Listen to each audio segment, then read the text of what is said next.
একজন পেশেন্ট পার্টির ফোন পেয়ে আমি সালতড়ার যে হসপিটাল আছে সেই হসপিটালে আসি এবং ওনারা আমাকে ফোনে বলেছিলেন যে কিছু পেশেন্ট এখানে জ্বরের পেশেন্ট ভর্তি আছে যারা ইঞ্জেকশন দিলেই তারা কাঁপছে, একদম থরথর করে কাঁপছে, একদম বেড সহ কেঁপে মানে উল্টে পড়ে যাওয়ার মতন কেস।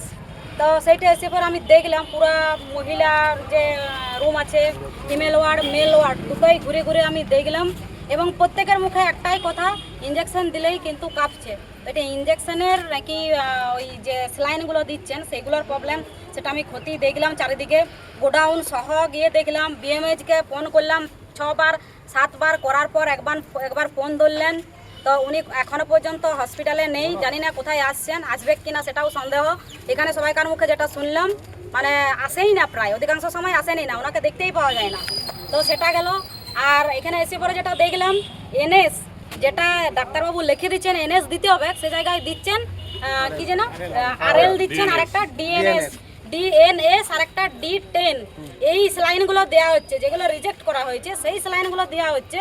আর যেগুলো কেন্দ্রের থেকে পাঠানো হয়েছে নতুন এনএস স্যালাইন বোতলগুলো স্টক করা আছে, তো এখনো পর্যন্ত গোডাউনে পড়ে আছে। কাল থেকে রিপোর্ট হয়েছে, এখনো পর্যন্ত সেগুলো পৌঁছায় নাই। আমি বলার পর দুপেটি নিয়ে গেল, তো সেগুলো দেওয়া হবে। এবং পিএমএইচকে ফোন করার পর উনি বললেন যে আমি সব রকম কমপ্লেন সিএমএইচকে করেছি।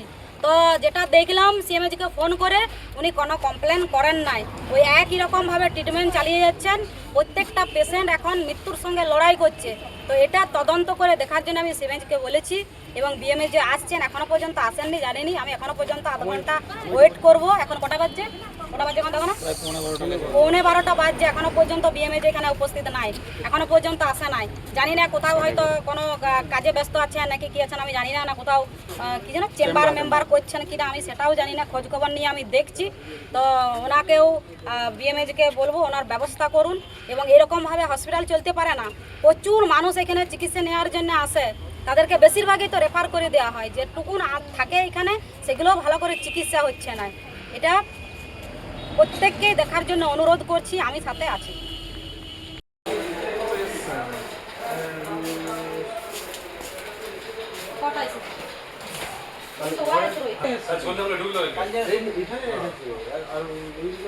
রেখেছে তো কই দাদা, কই জিনিসগুলো তো থাকবে না, পাচার হচ্ছে নাকি? হ্যাঁ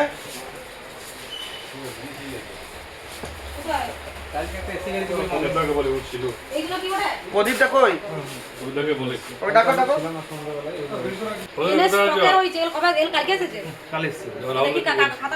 এই কোথায় আছো তুমি? তোমার ছুটি আছে? আর তোমার এই যে মেটেরিয়াল গুলো খারাপ হলে খুব বেরিয়েছে। তুমি কোথায় আছো? বাইরে বল। ইঞ্জেকশন গুলো দিয়ে উপরে সব কাটছে পেশেন্ট গুলো। সমস্যা হচ্ছে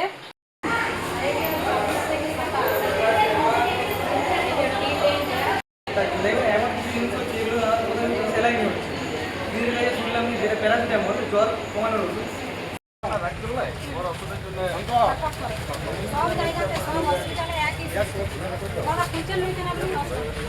দোকানগুলো বন্ধ করে দিচ্ছে। তাহলে আমাদের কেন্দ্রের যেটা আছে চালু আছে জনঔষধি যে দোকানগুলো খোলা হয়েছে সেগুলো তো ন্যায্য মূল্যের ওষুধের দোকান যেগুলো আমাদের কেন্দ্রে ঠিক করেছি, এখানে 24 ঘন্টা আপনাকে পয়সা দিতে হবে। এখান থেকে কেউ স্লাইনের আমাদের তরফ থেকে যা লাগবে খেলবে। স্লাইনের বোতল কেউ কিনে দিবে না, এখান থেকে কেউ আসে না, ওদিকে ডাক্তারগুলো লিখে দেয়, অন্যদিকে যায়। ওইদিকে দেখো না, ওইখান থেকে কিনে নিয়ে গেছে নাকি। ওইখানে এনে থাকার পরেও একজন বললে আমি স্যালাইন কিনে নিয়ে এসেছি, ও নিয়ে এসে বন্ধ দোকান থেকে নিয়ে এসে। ম্যাডাম আরেকটা সমস্যা হয়েছে, বলুন। বলছি ধরুন আমাদের এখানে জনৌষধি, আমি একজন ফার্মাসিস্ট, তো আমাদের জনৌষধিতে নিয়ম হচ্ছে মনে করুন ওখানে হসপিটালে ডাক্তাররা কি করছে ব্র্যান্ড নেম লিখে দিচ্ছে। ব্র্যান্ড নেম লিখে দিচ্ছে। ধরুন একটা ওষুধ, এই ধরুন এটা জনৌষধির ওষুধ, তো এটা লেখা আছে ওমেপ্রোজল ডোমপ্রিডল, তো ডাক্তার লিখে দিচ্ছে OMSD। যখন আমি এইটা দিচ্ছি আমি ঠিক ওষুধ দিচ্ছি, ডাক্তারকে পেশেন্টকে বলছে যে না ভুল ওষুধ দিচ্ছে। এইটা মানে ওদের মধ্যে একটা ভুল কনফিউশন তৈরি হচ্ছে। আর এটা তো প্রধানমন্ত্রী প্রকল্প, এখানে কোনো ব্র্যান্ড নেম লেখা দেবে, কোম্পানির নাম থাকে। ওষুধের দোকানে ওদের কমিশন বাঁধা আছে, ঠিক আছে। একটা এখানে নিচে ল্যাব আছে, নিচে আমাদের মেশিনগুলো খারাপ করে রেখেছে, আর নিচের ল্যাবটাতে সব পেশেন্টগুলোকে পাঠাচ্ছে। ওই ল্যাবটা কে চালাচ্ছে? ল্যাবটা বাইরের থেকে আছে, একজন চালাচ্ছে। ওই ল্যাব বন্ধ করা বলে তারপরে আসার পর দেখছি এরকম রকম ব্যাপার, সবাই মহিলা পুরুষ যত এমার্জেন্সি পেশেন্ট ভর্তি আছে সবারই সেম কেস, একই রকম তাদের মানে সাইড ইফেক্ট দেখাচ্ছে। আর এখানে আপনার এনএস রয়েছে গোডাউনের ভিতরে, এনএস গুলো না দিয়ে আরএল ওই ডিএনএস এইগুলো সব দিচ্ছে, আবার ওইগুলোতে বেশি প্রবলেমটা হচ্ছে। আর উনি বলছেন না আমি কমপ্লেন করেছি, কিন্তু আপনি বলছেন কমপ্লেন করেন না। তাহলে বলুন এবারে কি বলবো, এবারে মানুষের জীবন নিয়ে টানাটানি। উনি এমনকি এখনো পর্যন্ত হসপিটালে আসেন নাই। আমি 5 বার 6 বার 7 বার ফোন করার পর একবার উনি ধরলেন।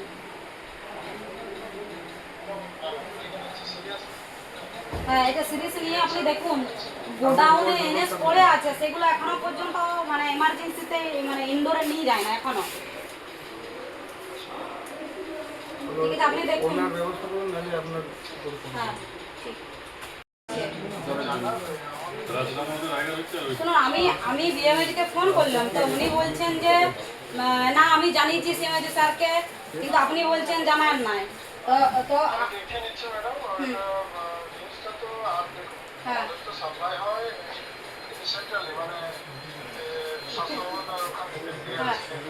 হ্যাঁ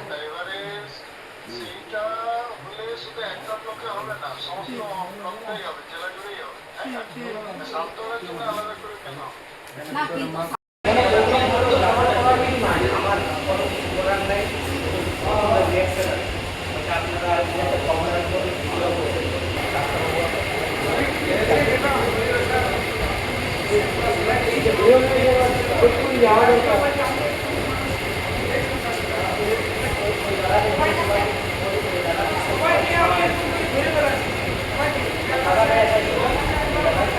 আমি তো এভাবে বাইরে থেকে কমেন্ট করতে পারি না, মানে দেখে আমার যা লাগছে ম্যানুফ্যাকচারিং কিছু সমস্যার জন্য, তাছাড়া তো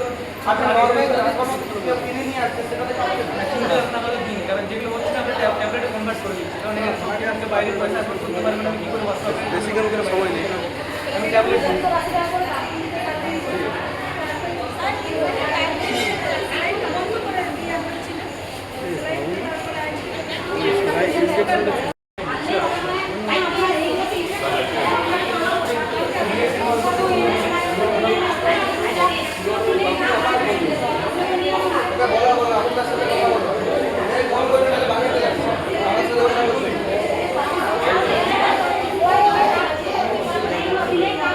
আপনার ইনজেকশন দিলে যত জ্বরের পেশেন্ট আছে সব থরথর করে কাঁপছে। আর হচ্ছে স্লাইন, যে স্লাইনগুলো মানে এনএস, হ্যাঁ এনএসটা দেওয়ার কথা, ওরা দিচ্ছে কি যেন একটা দিচ্ছে, ডিএনএসটা দিচ্ছে আর একটা D10 না D10, এই দুটো স্লাইন দিচ্ছে এবং এগুলো দেওয়ার পর তারা তো কাঁপছে। আরএলটা দিচ্ছে, আরএল